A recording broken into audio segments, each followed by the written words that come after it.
गंभीर प्रश्नाला या चित्रपटाने हात घातलाय. मी गेली अनेक वर्ष माझ्या भाषणांमधनं मी ही गोष्ट महाराष्ट्राला सतत सांगत आलो की आपल्याकडच्या जमिनी वाचवा, कारण जमीन हे तुमचं अस्तित्व आहे. खरं तर हा महाराष्ट्रामधला संपूर्ण महाराष्ट्राचा प्रश्न आहे.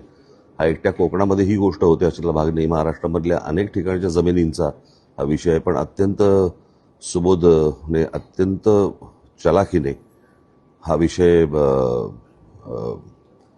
चित्रपटाच्या माध्यमातून मांडलाय आणि त्याला तो दशावताराचा त्याने ते सर्व रूपांमधनं ती गोष्ट आणली आहे. मी काय अर्थात चित्रपटाचं काही कथा सांगत नाहीये, पण अत्यंत उत्कृष्ट छायाचित्रण, संगीत आणि दिग्दर्शक सुबोध जरी असला तरी महाराष्ट्राने बोध घ्यावा असा हा चित्रपट आहे.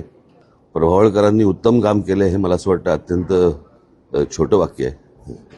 ते खूप मोठे आहेत आणि कमाल केले त्यांनी. बाकीच्याही कलावंत त्यांचे जे चित्रपटामधले आहेत प्रत्येकाने, महेश मांजरेकरनी उत्तम काम केलंय, साजेसं काम केलंय आणि प्रियदर्शनी ना त्यांनी सुंदर चांगलं काम केलंय. हा चित्रपट हा एंटरटेनमेंट आहेच त्याच्यात, पण म्हणून नाही पाहिला पाहिजे.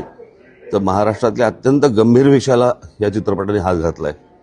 याच्याबद्दल महाराष्ट्राने हा चित्रपट नक्की पाहिला पाहिजे.